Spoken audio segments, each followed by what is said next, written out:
Pasar Cibatu, Garut, baru saja menggeliat ketika matahari menyemburatkan cahayanya ke atap-atap seng yang berkarat.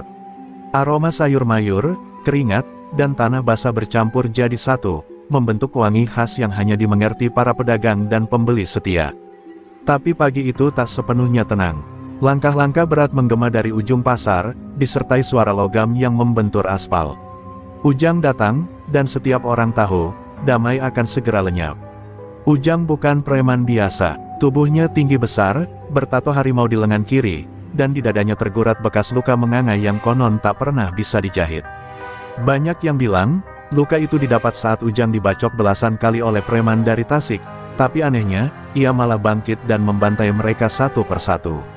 Sejak itu, namanya disebut dengan bisik-bisik penuh gentar, Ujang Rawarontek.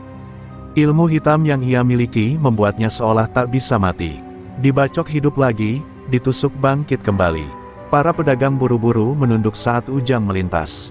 Ibu-ibu yang sedang menata cabai pura-pura sibuk, bapak-bapak penjual ikan menggigit bibir sendiri, menahan takut. Tapi Ujang menikmati ketegangan itu. Ia berjalan perlahan, menyeruput kopi hitam dari gelas plastik, lalu menendang sebuah keranjang tomat hingga isinya berhamburan. Tak ada yang berani marah. Tak ada yang melawan. Hari itu, ia menghampiri seorang pemuda penjual ayam. Dengan suara serak dan senyum menyeringai, ia berkata, "Tiap hari dagang lancar, masa gak bisa setor 50.000 buat keamanan?" Pemuda itu gemetar, merogoh uang receh dan lembaran lusuh dari celana belelnya. Ujang mengambilnya sambil tertawa, lalu menamparkan pipi pemuda itu pelan, tapi menyakitkan. "Besok jangan telat, bisa-bisa ayam lu yang hilang duluan," ancamnya. Sudah 2 tahun Ujang menjadi penguasa pasar Cibatu. Polisi setempat tak pernah mau ikut campur. Mereka pun tahu, Ujang bukan orang biasa. Bahkan kabarnya, ada seorang anggota Brimob yang pernah mencoba menangkap Ujang, namun hilang entah kemana. Sebagian percaya dia dikutuk jadi batu dan dikubur di belakang pasar. Entah benar atau tidak, tapi tak ada yang berani menyelidiki. Ilmu Rawarontek membuatnya seperti iblis tak berwajah. Tubuhnya sudah mati, kata sebagian dukun, tapi jiwanya dihidupkan kembali oleh darah dari korban pertamanya. Setiap kali ia dibunuh, tubuhnya akan bangkit selama roh-roh penasaran yang terikat padanya belum lepas. Maka, semakin banyak ia membunuh, semakin kuat ilmu Rawarontek menempel di raganya. Namun meski sekuat itu, Ujang tak pernah benar-benar merasa puas. Ada lubang menganga dalam dadanya, bukan luka, tapi kehampaan yang tak bisa diisi dengan uang atau ketakutan orang lain. Ia merasa tak terkalahkan, tapi justru itu yang membuatnya resah. Ia haus akan tantangan baru, lawan sepadan. Dan tanpa ia sadari, seseorang yang selama ini tak pernah ia lirik, seorang kakek tua penjual cireng di pojok pasar, akan menjadi lawan yang mengubah takdir hidupnya selamanya. Pagi itu, mata Ujang sempat melirik ke arah kakek itu. Sejenak, hatinya berdesir, bukan karena takut, tapi karena pandangan si kakek tajam, seperti sudah mengenalnya dari tempat lain. Seolah menantang, seolah berkata, "Kau belum tahu siapa yang sebenarnya abadi di pasar ini." Dan Ujang, untuk pertama kalinya, merasakan hawa dingin menjalar di tengkuknya. Sesuatu yang sangat asing, sesuatu bernama firasat buruk. Mbah Jalal duduk bersila di belakang lapak kayunya yang sederhana. Meja usang tempat ia menaruh cireng panas itu tak lebih dari potongan papan bekas peti sayur yang dipaku asal. Tapi justru dari kesederhanaan itu, lahir daya tarik yang tak dimengerti banyak orang. Cireng buatan Mbah Jalal berbeda, garing di luar, lembut di dalam, dan mengeluarkan aroma bawang putih yang menenangkan. Orang-orang yang mencicipinya mengaku tubuhnya seperti kembali bertenaga. Ada pula yang bilang, luka rematiknya berkurang setelah makan 2 potong. Lapaknya berada di ujung pasar, dekat pohon beringin tua yang konon angker. Tak banyak yang berani berjualan di sana. Tapi Mbah Jalal tak pernah gentar. Setiap pagi ia datang dengan senyum damai, membawa loyang besar berisi cireng hangat yang dibungkus daun pisang. Ia mengenakan sarung lusuh, peci hitam, dan tak pernah berbicara panjang lebar. Tapi ketika berbicara, ucapannya dalam dan menancap seperti paku di papan hati. Pagi itu, setelah Ujang melintas dan membuat kerusuhan, Mbah Jalal hanya menoleh sekilas. Tatapan mereka bersitatap, dan sesaat waktu seakan berhenti. Ada kekuatan misterius dalam pandangan si kakek, seolah ia bisa melihat menembus dada Ujang yang penuh ilmu kelam. Tapi Mbah Jalal tak mengucap sepatah kata pun. Ia hanya menyodorkan satu cireng ke seorang bocah kecil yang menangis ketakutan setelah lapak ibunya hancur ditendang Ujang. Bocah itu menerimanya dengan ragu, lalu menggigit pelan. Tangisnya reda, tubuhnya yang lemah seperti mendapat semangat baru. Ibu bocah itu terperangah, lalu mencium tangan Mbah Jalal sambil berucap lirih, "Terima kasih, Mbah, anak saya baru sembuh dari demam tinggi." Mbah Jalal hanya mengangguk ringan. Ia tahu, ajian kalacakra yang diwarisinya bukan untuk pamer, tapi untuk menjaga keseimbangan, dan cireng hanyalah medium untuk menyalurkan energi kehidupan. Beberapa pedagang senior mulai berbisik. Mbah Jalal itu bukan orang sembarangan, loh. Dulu katanya pernah jadi murid jawara dari Gunung Galunggung. Bisik-bisik itu makin menyebar, apalagi setelah beberapa orang menyaksikan sendiri bagaimana seekor ular besar yang muncul dari gat pasar sempat mendekati lapak Mbah Jalal, tapi mendadak berbalik arah seperti ketakutan. Namun semua itu tak berarti bagi Ujang. Ia menilai kakek itu hanya dagang makanan kecil, bukan tandingan. Tapi firasatnya tetap tidak enak. Ada sesuatu di dalam dadanya yang berdebar sejak melihat wajah tua itu. Ia tak mengerti kenapa tangan kirinya mendadak gemetar setelah tatapan mata mereka bersentuhan. Padahal ia belum minum jamu penguat rawa rontek pagi itu. Sore harinya, ketika pasar mulai sepi dan langit memerah, Mbah Jalal merapikan dagangannya. Hanya beberapa cireng yang tersisa. Ia duduk sejenak, lalu menatap langit. Malam ini angin berubah arah, tandanya akan ada benturan besar, gumamnya. Angin menerbangkan daun-daun kering di sekeliling lapaknya. Pohon beringin tua di belakangnya berdesir pelan, seperti menyambut sesuatu yang telah lama dinantikan. Di kejauhan, Ujang masih berkeliaran di antara lorong-lorong pasar. Tapi dalam mimpinya malam itu, ia melihat dirinya terkubur hidup-hidup di tengah pasar, di bawah lapak cireng. Dan suara tua yang menggema dari balik tanah berkata lirih, "Rawa rontek hanya hidup selama waktu mengizinkan." Tapi kalacakra mengatur waktu itu sendiri. Pagi berikutnya, pasar Cibatu kembali riuh. Tapi di balik keramaian itu, ada kegelisahan yang bersembunyi di wajah para pedagang. Mereka tahu, seperti biasa, Ujang akan datang menagih uang keamanan, istilah manis untuk pemalakan terang-terangan. Satu persatu lapak mulai bersiap dengan amplop berisi uang receh, berharap Ujang cukup puas untuk tak membuat kekacauan. Tapi hari itu, ada satu lapak yang tidak menggigil, lapak cireng milik Mbah Jalal. Ujang datang lebih awal dari biasanya. Langkahnya cepat dan sorot matanya tajam. Ia merasa terhina. Malam sebelumnya, mimpi buruk itu menghantuinya begitu nyata. Ia bangkit dari tidur dengan keringat dingin, dadanya sesak, dan entah mengapa, ia langsung memikirkan kakek tua penjual cireng itu. Ini pasti karena tatapan sialan kemarin, gumamnya sambil menyentak bahu pedagang bawang yang tak sengaja menyenggolnya. Ketika sampai di depan lapak Mbah Jalal, ia berdiri tegak, membusungkan dada. "Heh, kek, lu dagang di sini tiap hari, tapi gak pernah setor. Gak enak dong, yang lain aja pada patuh," serunya lantang. Beberapa pedagang menoleh, berharap kakek itu akan menyerah dan memberikan uang seperti yang lain. Tapi Mbah Jalal tak bergerak. Ia tetap duduk bersila, menyendokkan sambal ke atas cireng gorengnya yang masih mengepul. "Maaf, Nak, saya tak percaya pada keamanan yang dibeli dengan ketakutan," jawab Mbah Jalal tenang. Kalimat itu jatuh seperti palu godam di dada Ujang. Ia melangkah maju, menginjak salah satu loyang kecil berisi cireng, menghancurkannya dengan sepatu boot besarnya. "Jangan main filosofi sama gue, kek. Lu pikir ilmu tua lu bisa tahan dari bacokan rawa rontek?" Pasar langsung senyap, bahkan suara ayam pun seolah berhenti. Mbah Jalal perlahan berdiri. Tubuhnya tampak rapuh, namun dalam sikapnya ada keteguhan baja. Ia menatap Ujang lurus-lurus, dan saat itu, waktu seakan melambat. "Ilmu rawa rontekmu itu, hanya bangkai yang dipaksa hidup. Kau hidup, tapi jiwamu hilang," ucapnya lirih. Amarah Ujang meledak. Ia mengayunkan tinjunya ke arah wajah si kakek. Tapi anehnya, saat tinju itu hampir mengenai sasaran, tubuh Mbah Jalal seperti lenyap sekejap, lalu muncul kembali di sisi lain lapak. Ujang terhuyung. "Ilmu apa ini?" teriaknya, matanya membelalak. Mbah Jalal tersenyum tipis. "Kalacakra, ilmu yang mengikat waktu, ruang, dan jiwa menjadi satu." Keringat dingin mulai membasahi leher Ujang. Ia mundur 2 langkah, lalu menggeram. "Gue gak takut sama lo. Besok gue datang lagi, dan gue pastikan cireng sialan lo gak bakal laku satupun. Ia berbalik, berjalan cepat ke arah ujung pasar, meninggalkan keheningan yang mencekam. Para pedagang tak berani bicara, tapi di hati mereka, mulai tumbuh secercah harapan, bahwa mungkin, kekuasaan Ujang tak abadi.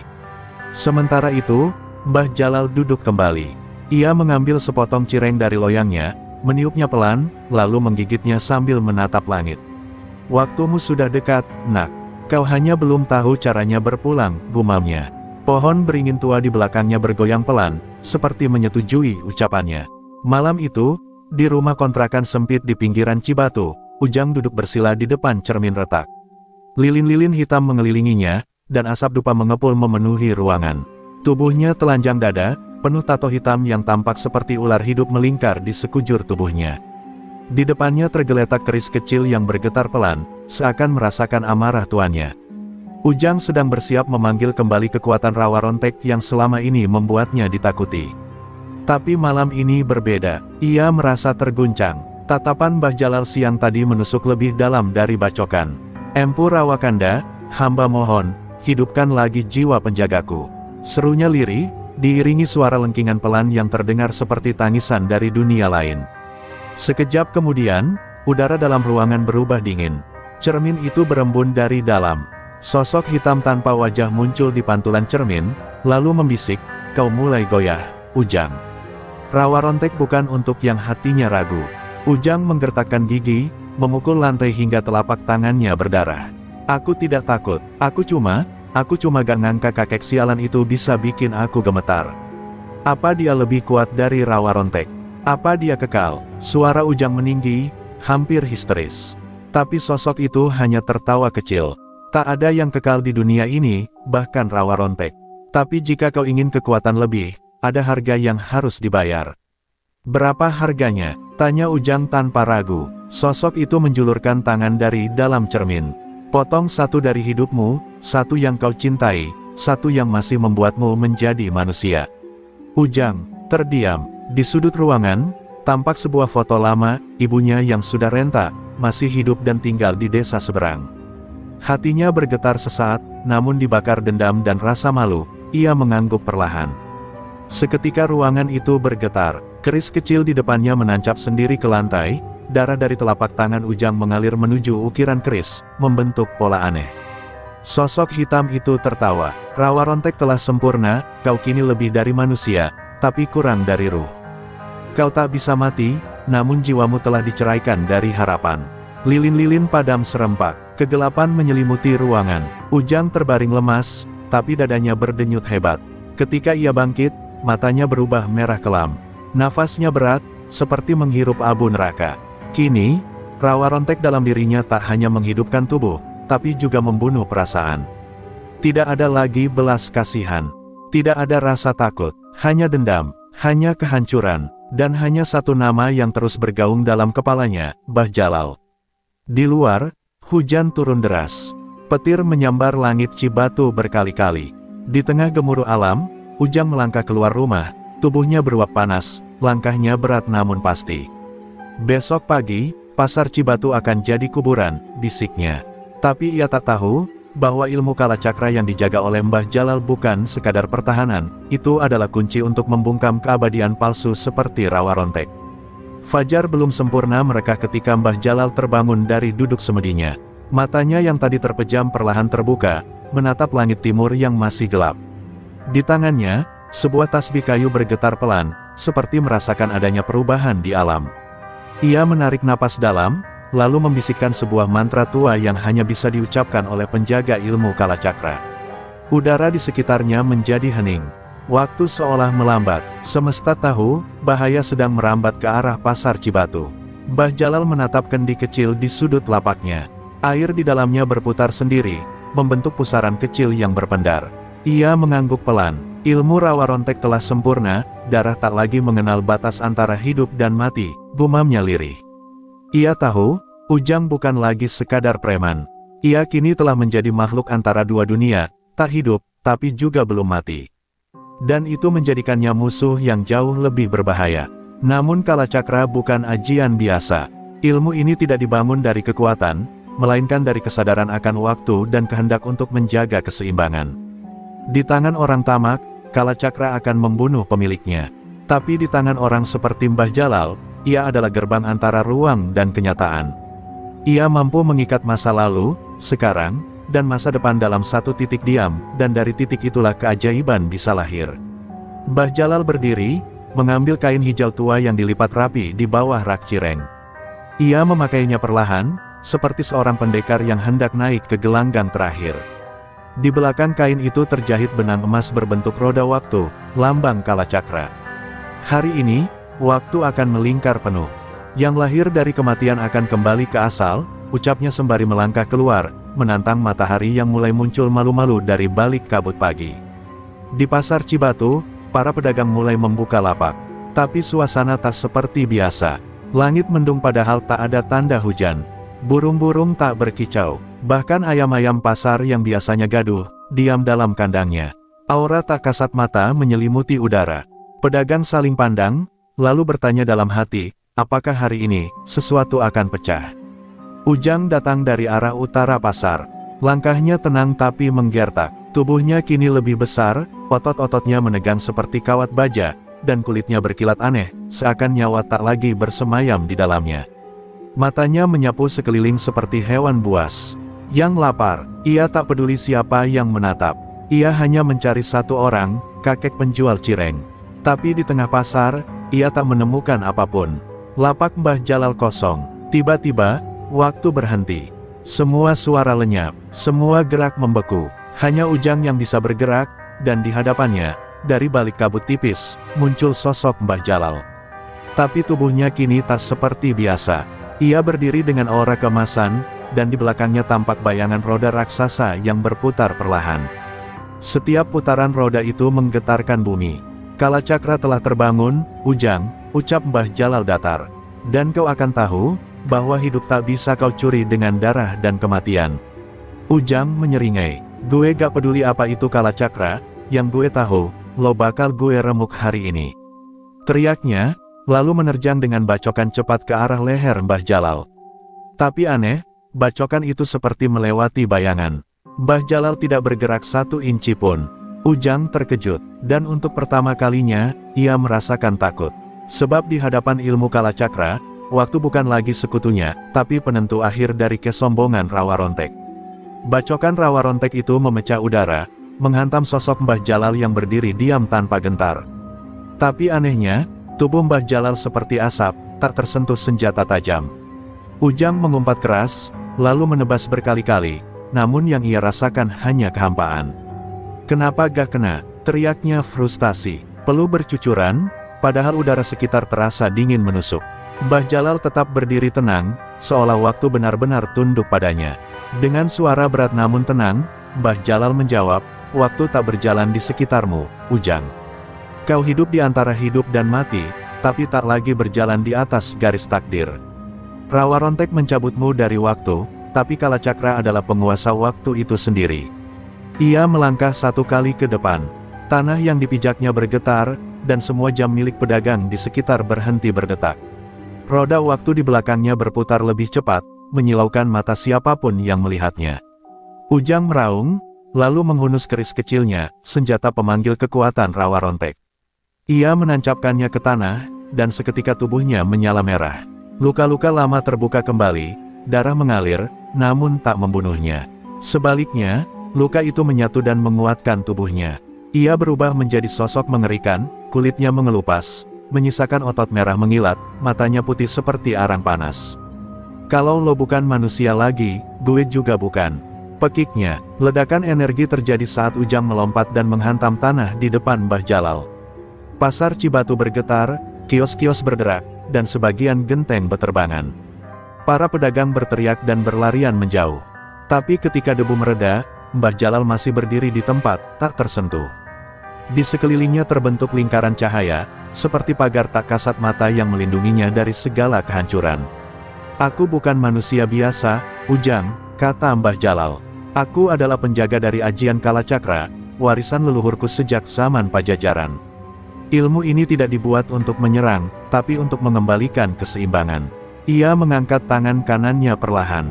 Dalam sekejap, waktu di sekitar Ujang melambat drastis.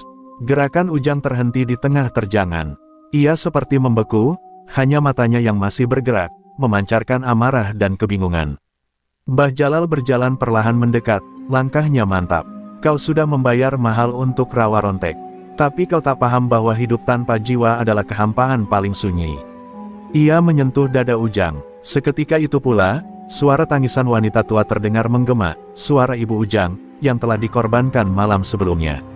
Ujang terkejut, dadanya terasa sesak, suara itu menusuk jantungnya lebih dalam dari senjata manapun. Tiba-tiba tubuh Ujang bergetar, luka-luka yang dulu menyatu kembali terbuka, darah mengucur deras. Ajian rawa rontek berusaha memperbaiki luka itu lagi, tapi gagal. Sesuatu dari dalam dirinya mulai retak. Apa yang lo lakukan? Apa ini? Ujang memekik dalam rasa sakit yang belum pernah ia kenal. Mbah Jalal menatapnya dengan mata yang mulai berkaca-kaca. Aku hanya membuka waktu yang kau kunci sendiri, Ujang. Kini saatnya kau melihat semua yang telah kau lupakan, dan menyesal. Benturan dua dunia itu belum selesai. Tapi retakan pertama telah muncul.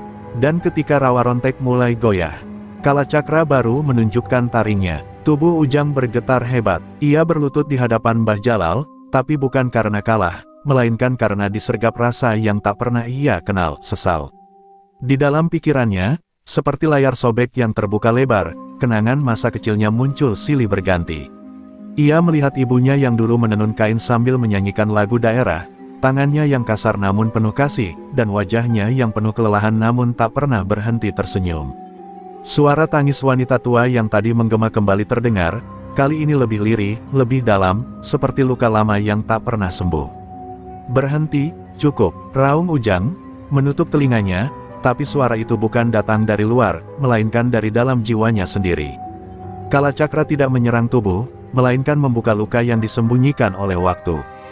Dan Ujang, yang selama ini merasa tak terkalahkan karena rawa rontek, kini dihadapkan pada sisi tergelap dari dirinya, anak yang menolak kasih ibunya, pemuda yang meninggalkan keluarganya demi kekuasaan, dan lelaki yang menjual jiwanya demi rasa takut yang ia sembunyikan di balik kekerasan. Mbah Jalal berdiri dalam diam, menatap Ujang tanpa kebencian.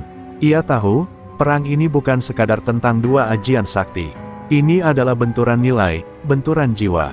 Ilmu yang kau pilih membangkitkan tubuhmu, Ujang. Tapi kalacakra membangunkan hatimu, bisiknya pelan. Ia mengangkat tangan, dan roda waktu di belakangnya berputar lebih pelan, seolah memberi jeda bagi jiwa yang tengah porak-poranda.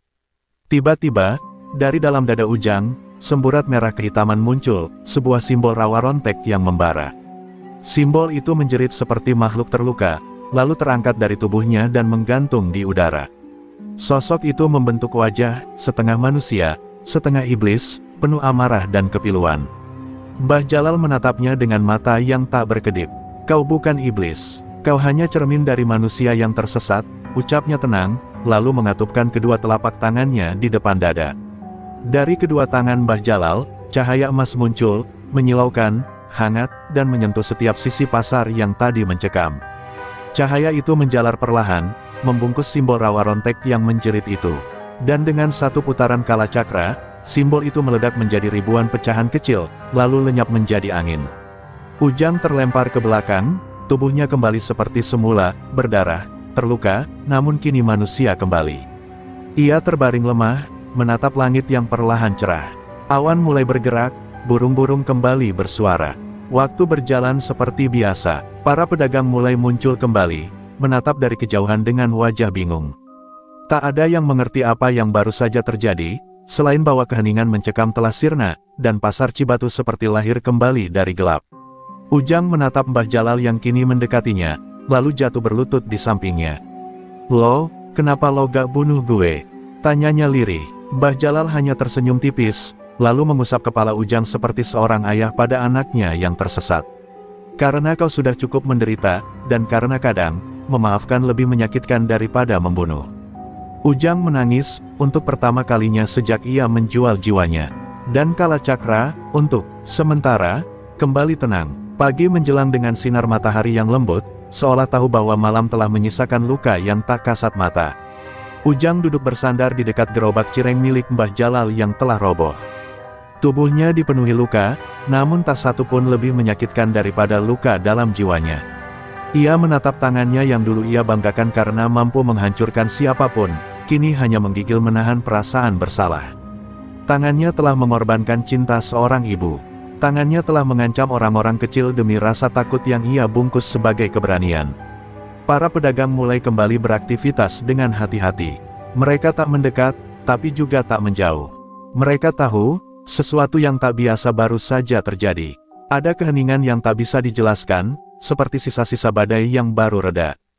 Hanya seorang bocah kecil yang berani menghampiri Ujang, menatapnya dengan rasa penasaran dan polos. Bocah itu menawarinya segelas air dari plastik bening. Ujang menerimanya dengan tangan gemetar dan mata berkaca-kaca. "Makasih, nak," ucapnya pelan, suaranya nyaris tak terdengar. Mbah Jalal duduk di sampingnya, mengikat kembali gerobaknya dengan tali baru yang ia bawa dari rumah.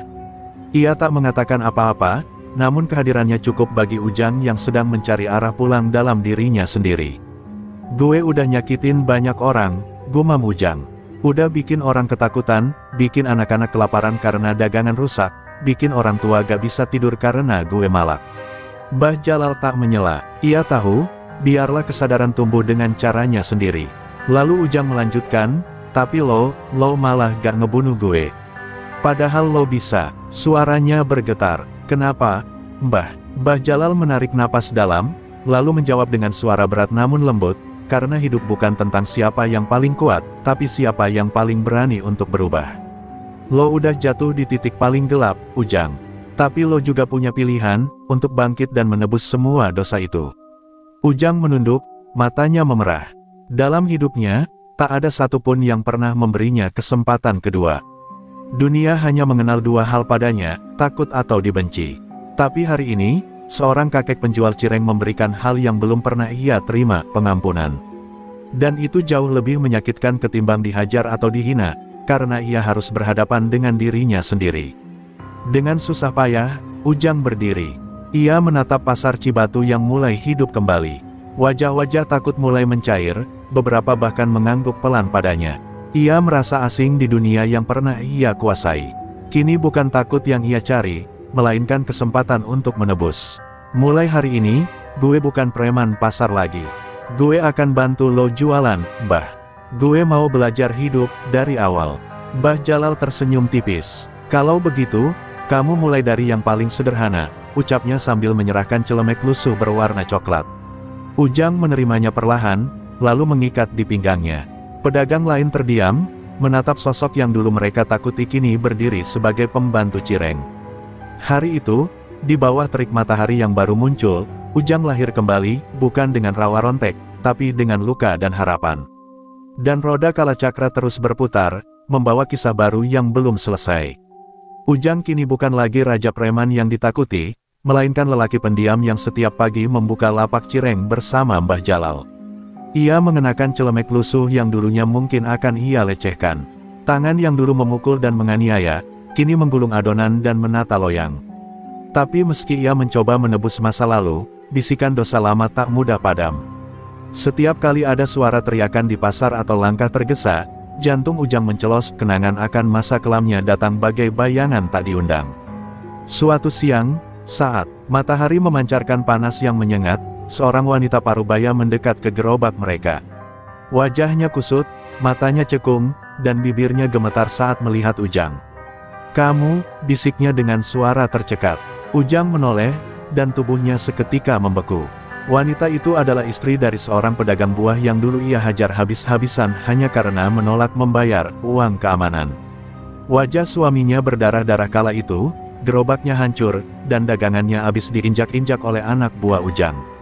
Wanita itu menggenggam tas kainnya erat-erat, seperti menahan diri untuk tidak meludahi Ujang di tempat. Tapi ia tidak memaki, ia hanya menatap dengan mata yang penuh luka. "Kau merusak hidup kami, suamiku lumpuh, anakku berhenti sekolah, dan sekarang kau jualan di sini, seolah tak pernah terjadi apa-apa." Suaranya datar, tapi tiap kata adalah cambuk bagi Ujang. Ia menunduk, tak sanggup membalas. "Maaf," gumamnya, "aku tahu itu tak cukup, tapi aku ingin memperbaiki semuanya. Aku gak bisa bawa waktu kembali, tapi aku bisa mulai dari sekarang." Air mata wanita itu jatuh perlahan. Ia tidak menjawab, ia hanya menatap Mbah Jalal, lalu melangkah pergi. Keheningan menggantung di udara, menyelimuti gerobak cireng mereka. Mbah Jalal hanya menghela napas panjang. Penebusan itu tidak datang dari ucapan, tapi dari tindakan. Dan kadang, butuh seumur hidup untuk membuktikannya, katanya perlahan. Ujang mengangguk, pelan tapi pasti. Hatinya seperti ditoreh, namun ia tahu, luka itu perlu dibuka jika ingin sembuh. Hari-hari berikutnya, Ujang mulai diam-diam membantu para pedagang yang dulu pernah ia sakiti. Ia membetulkan gerobak, membantu mengangkat karung, bahkan mengantar anak-anak ke sekolah. Beberapa orang mulai meliriknya dengan heran, tapi belum ada yang benar-benar mempercayainya. Dan itu tak masalah bagi Ujang. Ia tak lagi mengejar pujian, hanya ingin berdamai dengan dirinya sendiri. Namun, saat sinar perubahan mulai muncul, awan hitam kembali menggantung. Dari kejauhan, sebuah sepeda motor mendekat. Di atasnya duduk seorang pria berambut cepak, bertato di leher, dengan mata setajam pisau. Komar, tangan kanan Ujang saat masih jadi penguasa pasar. Komar turun dengan gaya angkuh dan meludah ke tanah. "Gue denger lo sekarang jadi jongos cireng," katanya sinis. "Lo bikin malu keluarga besar kita, Yang." Ujang berdiri tenang, menatap Komar dengan mata yang tak lagi menyala oleh api kemarahan, tapi oleh tekad yang baru. "Gue bukan keluarga lo lagi, Mar. Dunia lo bukan dunia gue sekarang." Komar menyeringai, lalu tertawa keras. Tapi di balik tawanya, ada ancaman yang menggantung di udara. Ia mendekat, menepuk dada Ujang keras. "Kalau gitu, siap-siap, pasar ini bakal panas lagi. Lo pikir lo bisa lari dari rawa rontek? Jangan mimpi." Dan sekali lagi, pasar Cibatu bersiap menghadapi badai, kali ini bukan karena Ujang, tapi karena dosa masa lalunya yang datang menagih. Komar berdiri tegak di tengah pasar, sorot matanya tajam menebar ancaman. Ia bukan hanya sekadar tangan kanan Ujang dulu, tapi juga simbol kekuatan yang pernah menguasai Cibatu. "Lo pikir bisa lepas begitu aja? Lo lupa daratan," katanya dingin, suara menggetarkan udara di antara para pedagang yang mulai berkerumun. Bisik-bisik ketakutan merebak cepat, menandakan ketegangan mulai menggantung lagi di langit pasar. Ujang tetap tenang, meski hatinya berdebar, ia tahu kini bukan lagi tentang kekuatan fisik atau ilmu sakti rawa rontek. Ia menatap Komar dengan mata yang sudah berubah, penuh ketegasan. "Gue gak mau lagi ribut-ribut kayak dulu. Tapi kalau lo ganggu orang-orang yang gue sayang di sini, gue gak bakal tinggal diam," ucapnya pelan namun berwibawa. Kata-katanya bukan ancaman kosong, melainkan janji yang terpatri dalam jiwa. Mbah Jalal berdiri di belakang Ujang, memberikan dukungan tanpa kata. Ia tahu, ujian berat sedang menanti murid barunya.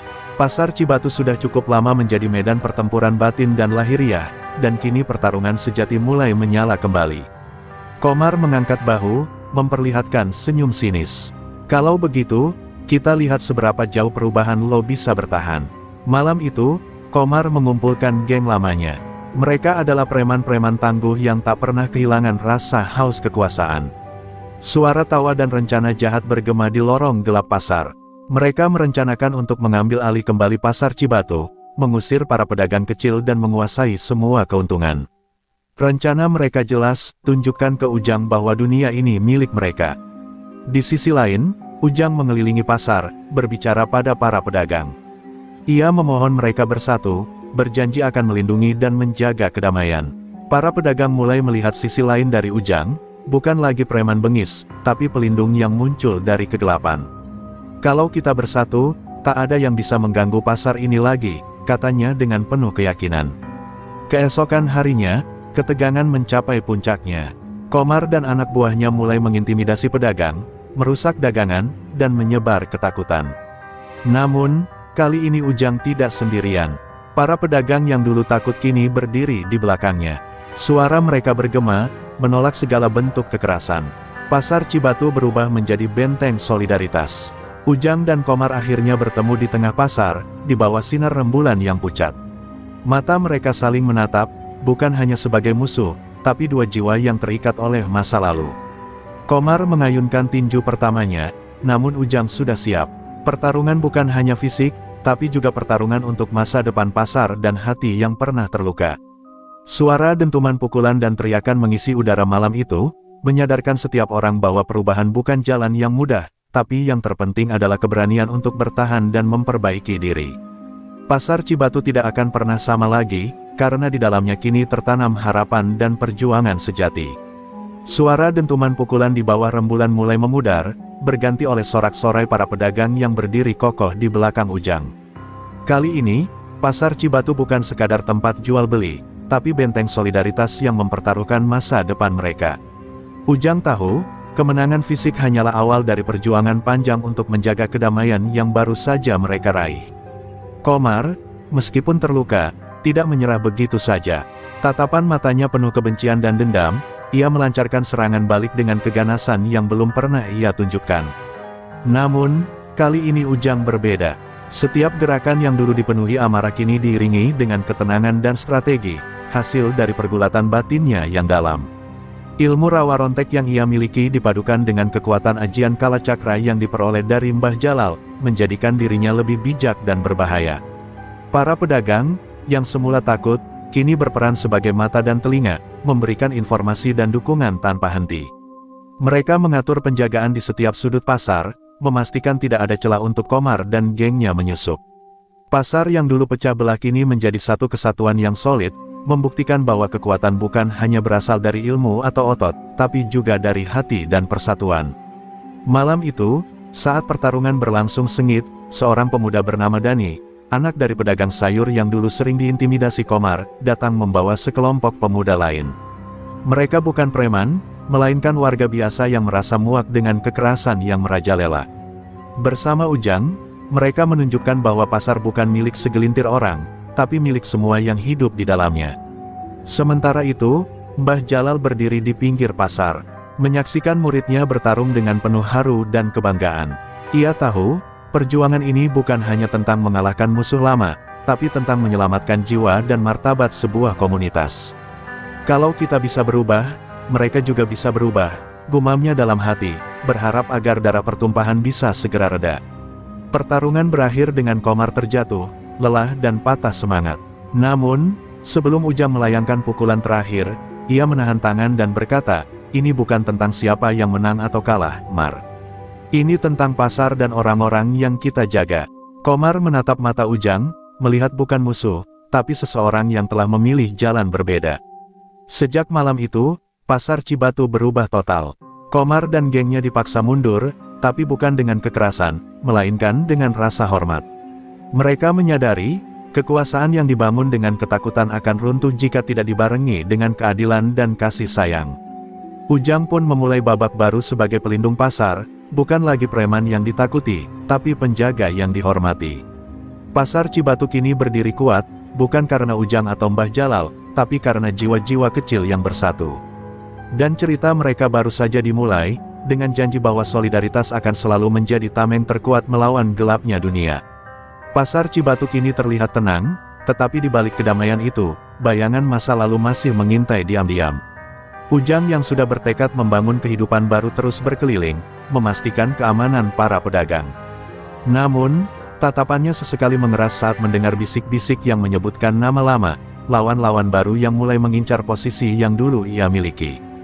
Kedamaian pasar ternyata hanyalah perisai tipis yang bisa pecah kapan saja. Suatu sore, saat hujan mulai mengguyur, seorang pria bertubuh kekar dan berkepala pelontos datang ke gerobak cireng Ujang. Wajahnya dingin, dan pandangannya menusuk seperti pisau. "Kamu pikir bisa mengubah segalanya begitu saja, Ujang? Dunia ini keras, dan yang lemah akan selalu diinjak," katanya dengan nada penuh ancaman. Ujang menatap pria itu tanpa kata, merasakan ketegangan yang menguat dalam dirinya. Pria itu adalah Slamet, mantan anak buah Ujang yang dulu dipecat karena terlalu brutal dan berambisi merebut tahta pasar. Slamet membawa serta sekelompok preman baru, lebih muda dan lebih ganas, yang siap menghancurkan semua perubahan yang sudah dibuat. Mereka berkeliling pasar, menebar teror dan intimidasi, memaksa pedagang kembali tunduk pada aturan lama yang penuh kekerasan. Kabar tentang Slamet menyebar dengan cepat, membuat para pedagang panik. Beberapa mulai mempertanyakan kepemimpinan Ujang, khawatir bahwa perubahan yang dibawa hanya akan membawa lebih banyak masalah.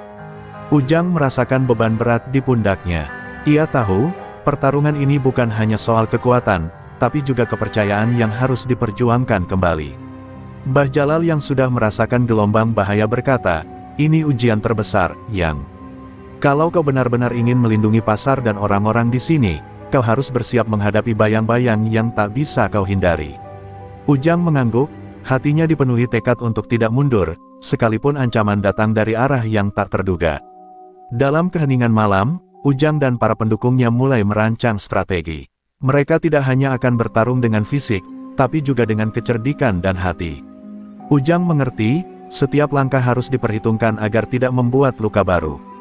Ini bukan lagi soal siapa yang terkuat, tapi siapa yang paling gigih menjaga apa yang sudah kita bangun, katanya penuh semangat.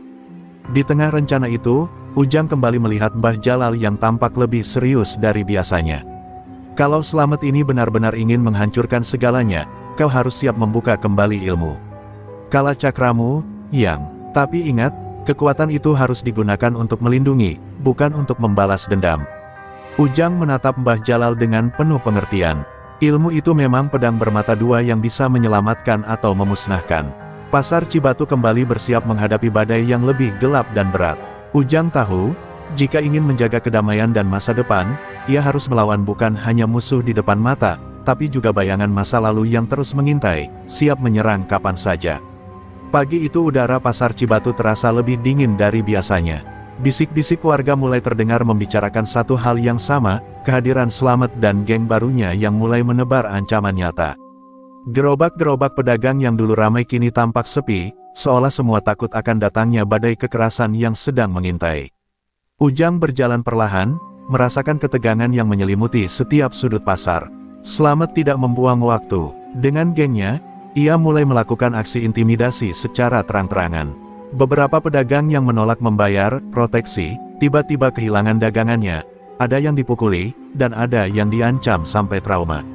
Suara teriakan dan tangisan mewarnai suasana pasar, menghidupkan kembali kenangan kelam masa lalu yang ingin dilupakan Ujang.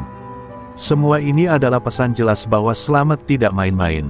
Ujang tak tinggal diam. Bersama Mbah Jalal dan beberapa pendukung setianya, ia mulai mengatur patroli keamanan. Mereka membagi tugas untuk menjaga pedagang dan menghalau serangan yang terus meningkat. Namun, dalam hati Ujang tahu, ini bukan sekadar pertempuran fisik biasa. Ini adalah perang psikologis, di mana ketakutan menjadi senjata utama musuhnya. Slamet malah semakin menjadi-jadi, memanfaatkan ketakutan warga. Ia mengumbar kata-kata kasar, menghina Ujang di depan umum, seolah-olah ingin menjatuhkan martabatnya. "Lo cuma preman kecil yang coba jadi besar, tapi gak akan pernah bisa kalahkan gue," teriak Slamet dengan penuh kesombongan. Tapi Ujang memilih diam, mengumpulkan kekuatan dalam keheningan, tidak terbuai oleh provokasi. Di malam hari, Mbah Jalal mengajak Ujang duduk bersama, memberikan nasihat dan semangat. "Kalau kau ingin memenangkan pertempuran ini, bukan hanya otot dan ilmu sakti yang kau butuhkan. Kau harus bisa menggerakkan hati orang-orang. Ciptakan harapan, bukan hanya ketakutan." Ujang mengangguk, menyadari bahwa perubahan yang ia bawa harus lebih besar dari sekadar mengusir musuh. Sementara itu, para pedagang yang dulu ragu mulai menunjukkan keberanian mereka. Mereka mulai berbicara satu sama lain, menyusun rencana perlindungan bersama. Tak ada lagi yang mau hidup dalam bayang-bayang teror. Solidaritas yang dulu muncul kembali bangkit, memperkuat benteng yang selama ini mereka bangun bersama Ujang. Dalam sebuah pertemuan rahasia, Ujang mengumpulkan semua pendukungnya. Ia berbicara dengan tegas, "Ini adalah pertempuran terakhir kita untuk pasar ini. Kita harus bersatu, dan jangan biarkan rasa takut menguasai kita." Semua menyambut dengan semangat membara, siap menghadapi segala bahaya demi melindungi rumah mereka. Di ujung malam, Ujang berdiri di tengah pasar yang mulai hening. Ia merasakan beban yang sangat berat, tapi juga semangat yang membara dalam dirinya. Pertempuran sesungguhnya baru saja dimulai. Dan kali ini, tak ada ruang untuk mundur. Malam yang pekat menyelimuti pasar Cibatu ketika Ujang dan kelompoknya mulai bersiap menghadapi pertempuran yang sudah lama dinanti. Cahaya rembulan yang pucat hanya menerangi sedikit bagian pasar, menciptakan bayang-bayang panjang yang seolah ikut bersiap dalam pertarungan yang akan terjadi. Degup jantung Ujang terasa kencang, namun hatinya tetap teguh, mengingat pesan Mbah Jalal tentang kekuatan hati dan solidaritas. Slamet dan geng barunya muncul. Dari sisi utara pasar, membawa senjata tajam dan tongkat kayu, siap mengguncang ketenangan yang mulai terbentuk. Mereka tertawa kasar, mengejek keberanian para pedagang yang telah memberontak. Pasar ini akan kembali jadi milik kami. Tidak ada yang bisa menghentikan kami. Teriak Slamet penuh keyakinan. Tapi Ujang tahu, ini bukan hanya soal kekuatan fisik, ini adalah ujian nyali dan tekad. Pertempuran pun pecah. Suara benturan kayu dan teriakan memenuhi udara malam. Ujang bergerak lincah, memanfaatkan ilmu rawa ronteknya yang membuat setiap pukulan dan tendangannya terasa seperti badai yang menghantam lawan. Namun, musuh tak kalah licik, mereka mengepung Ujang dan mencoba memecah barisan pertahanan pedagang. Situasi menjadi semakin panas, membuat para pendukung Ujang harus berjuang mati-matian. Di tengah pertarungan, Ujang menangkap gerakan mencurigakan di sudut pasar, seorang pemuda dengan wajah penuh amarah berusaha menyusup dari belakang. Dengan sigap, Ujang melompat dan menahan serangan yang diarahkan padanya. Jurus rawa rontek yang ia kuasai mematahkan serangan itu, membuat si pemuda terjatuh tanpa daya. Saat itu, Ujang menangkap tatapan penuh dendam yang mengingatkannya pada masa lalunya yang kelam. Mbah Jalal yang mengawasi dari jauh, memejamkan mata dan berbisik doa. Ia tahu, jalan Ujang bukan hanya jalan darah dan bentrokan, tapi juga jalan pembebasan jiwa-jiwa yang terperangkap dalam kekerasan. Ilmu kala cakra yang diajarkan juga menjadi tameng spiritual, menangkis energi negatif yang coba menyerang dari segala arah. Kekuatan batin itu kini menjadi senjata utama Ujang. Saat fajar mulai menyingsing, pertempuran perlahan mereda. Banyak anggota geng Slamet yang terjatuh, tubuh mereka berdarah dan kelelahan. Ujang berdiri di tengah pasar, napas terengah-engah tapi matanya tetap tajam menatap musuh yang tersisa. Ia tahu, kemenangan ini belum mutlak, tapi sudah cukup untuk memberi sinyal bahwa era baru pasar Cibatu sudah dimulai. Dengan suara tegas, Ujang memanggil semua pedagang yang masih berdiri, kita sudah melewati malam terberat. Tapi ingat, ini baru permulaan. Jangan biarkan ketakutan menguasai kita lagi. Bersama kita kuat, dan bersama kita akan menjaga pasar ini dari siapapun yang mencoba merusaknya. Sorak-sorai dukungan menguat, mengisi pasar dengan energi baru penuh harapan. Dalam senja yang mulai memerah, Ujang menatap langit, merasa berat namun bangga. Ia tahu, perjalanan ini masih panjang dan banyak tantangan menanti. Tapi satu hal yang pasti, pasar Cibatu kini bukan lagi ladang pertumpahan darah, melainkan ladang harapan yang tumbuh dari tekad dan kebersamaan. Setelah kemenangan di malam penuh pertumpahan darah itu, pasar Cibatu perlahan mulai bangkit dari keterpurukan. Pedagang kembali menggelar dagangan dengan hati yang lebih tenang, berharap era teror Slamet benar-benar berakhir. Namun, di balik senyum dan harapan itu, bayangan masa lalu belum sepenuhnya hilang. Ujang tahu, kemenangan semalam hanyalah awal dari ujian yang jauh lebih berat. Keesokan paginya, saat mentari mulai menyinari pasar, sebuah kabar buruk tiba-tiba menyebar. Seorang pendatang baru, sosok misterius yang dikenal dengan julukan Macan Hitam Cibatu, mulai menunjukkan taringnya. Ia adalah sosok yang punya dendam lama dengan Ujang, dulu pernah kalah dalam duel ilmu sakti yang memalukan. Kini, dengan amarah yang membara dan kekuatan yang makin mumpuni, ia berniat menghancurkan semua yang telah Ujang perjuangkan. Mbah Jalal yang mendengar kabar itu tampak muram. Macan hitam ini bukan musuh biasa, yang ilmunya setara dengan ajian kala cakra, bahkan mungkin lebih kuat. Kalau dia datang, kau harus benar-benar siap, bukan hanya dengan ilmu, tapi juga dengan jiwa. Ujang mendengarkan dengan seksama, merasakan beban tanggung jawab yang makin berat di pundaknya. Sementara itu, di sudut pasar, para pedagang mulai resah. Beberapa mulai mempertanyakan keputusan Ujang yang terlalu mengandalkan kekuatan sakti, khawatir bahwa kekuatan itu bisa membahayakan mereka sendiri. Ujang merasa terpukul, karena ia tidak ingin pasar dan orang-orang yang dicintainya menjadi korban perseteruan ilmu hitam dan dendam masa lalu. Di tengah kegelisahan itu, Ujang menyempatkan diri untuk berdialog dengan para pendukung setianya. Ia mengingatkan bahwa semua yang diperjuangkan bukan sekadar soal kekuatan, tapi tentang menjaga keadilan dan kedamaian.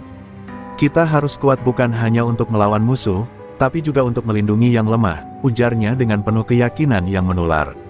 Keesokan harinya, bayangan macan hitam mulai terlihat. Ia berjalan di antara gerobak-gerobak dengan aura yang mengintimidasi, menebarkan ketakutan tanpa harus mengangkat senjata. Suaranya yang berat dan dingin menusuk telinga, "Ujang, kau telah menyinggung kehormatanku. Sekarang waktunya aku membayar lunas semua dendam itu." Suasana pasar kembali berubah mencekam. Ujang merasakan darahnya mendidih. Ia tahu, pertempuran kali ini bukan hanya soal mengalahkan musuh, tapi juga soal menghadapi bayang-bayang gelap dalam dirinya sendiri. Dengan langkah pasti, ia berjalan menantang, siap menyambut ujian terberat yang pernah ia hadapi. Pasar Cibatu kembali menjadi saksi bisu dari pertarungan antara ilmu dan hati. Malam menjelang, udara di pasar berubah menjadi berat dan syarat dengan ketegangan. Semua mata tertuju pada Ujang dan macan hitam yang mulai saling berhadapan. Pertempuran yang akan menentukan nasib pasar dan semua orang di dalamnya akan segera dimulai. Tidak ada lagi tempat untuk mundur, hanya ada kemenangan atau kehancuran. Malam itu, kabut tipis mulai menyelimuti pasar Cibatu, menambah suasana mencekam yang sudah terasa sejak petang tadi. Ujang berdiri di tengah jalanan utama pasar, memandang sosok macan hitam yang perlahan mendekat dengan langkah pasti dan tatapan penuh dendam. Suasana hening, bahkan burung-burung malam pun seakan menahan napas, menyadari bahwa pertarungan besar akan segera terjadi. Macan hitam mengeluarkan suara serak penuh kebencian. Ujang, selama ini kau hidup dalam bayang-bayang keberhasilan yang palsu. Malam ini, aku akan membuktikan siapa yang pantas menjadi penguasa pasar ini. Ujang tetap tenang, menyadari bahwa lawannya bukan hanya kuat secara fisik, tapi juga memiliki dendam yang mendalam, yang bisa membutakan akal sehat siapapun. Pertarungan pun dimulai. Ujang mengayunkan tangan dengan jurus rawa rontek yang mematikan, gerakannya cepat dan penuh tenaga. Namun, macan hitam tak kalah sigap, menghindar dengan lincah dan membalas dengan serangan ilmu yang berirama seperti gelombang petir. Keduanya saling bertukar pukulan, menciptakan percikan api yang hampir terlihat di udara malam. Setiap pukulan yang meleset atau tepat sasaran menggetarkan pasar, membuat pedagang dan penduduk sekitar menahan napas. Ujang ingat pesan Mbah Jalal, bahwa kunci kemenangan bukan hanya kekuatan, tapi keseimbangan hati dan jiwa. Dengan mengatur napas dan fokus, ia mulai menahan serangan lawan, mencari celah yang bisa dimanfaatkan. Dalam satu momen yang menentukan, macan hitam melancarkan serangan terakhir yang sangat kuat, hampir melumpuhkan Ujang. Namun, berkat ilmu kalacakra yang diajarkan Mbah Jalal, Ujang berhasil menangkis dan membalikkan keadaan. Tubuhnya bersinar samar, aura kalem dan kuat membentengi dirinya dari kehancuran. Mereka terus bertarung dengan intensitas yang meningkat, seolah waktu berhenti di sekitar mereka. Perkelahian itu bukan hanya soal siapa yang menang atau kalah, tapi juga tentang pertarungan dua jiwa yang saling menguji batas kemampuan dan tekad. Pasar Cibatu menjadi saksi dari pertarungan legendaris yang akan dikenang sepanjang masa. Akhirnya, Ujang menemukan celah yang dia cari, sebuah kelemahan di sisi kanan macan hitam yang selama ini tersembunyi oleh amarahnya. Dengan satu jurus pamungkas, Ujang mengeluarkan serangan dahsyat yang membuat macan hitam terpental dan jatuh terkapar. Keheningan menyelimuti pasar, hanya suara napas berat Ujang yang terdengar. Di bawah cahaya rembulan yang kini lebih terang, Ujang berdiri tegak, napasnya masih berat tapi penuh kemenangan. Ia tahu, pertarungan ini bukan sekadar kemenangan fisik, tapi juga kemenangan hati yang mampu mengubah nasib pasar Cibatu. Semua yang ada di pasar kini melihatnya sebagai pelindung sejati, bukan hanya seorang preman dengan ilmu sakti. Darah masih mengalir dari luka-luka kecil di wajah Ujang, tapi matanya tetap tajam menatap macan hitam yang tergeletak lemah di tanah.